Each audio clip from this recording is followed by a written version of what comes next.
مچو خاورې د جانان د قدم ځکه هر چاته لیوني ښکارېږو موږ مسافر یو د یوې بلې دنیا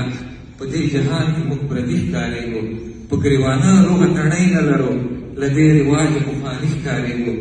زموږ نارو ته یې بل رنګ ورکړی د هر چا سترګو کې یالي ښکارېږو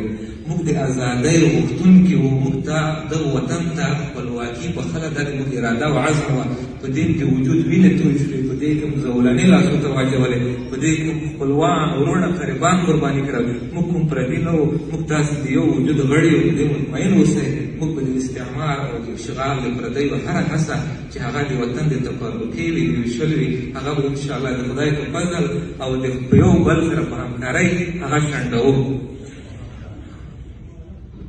او قربانی چې څوک کوي په دین د پاک مصطفی قربانی چې څوک کوي په دین د پاک مصطفی کامیابی به الله ورکړي په آخرت په دنیا سرلوړي به الله ورکړي په آخرت په دنیا جزاک الله جزاک الله جزاک الله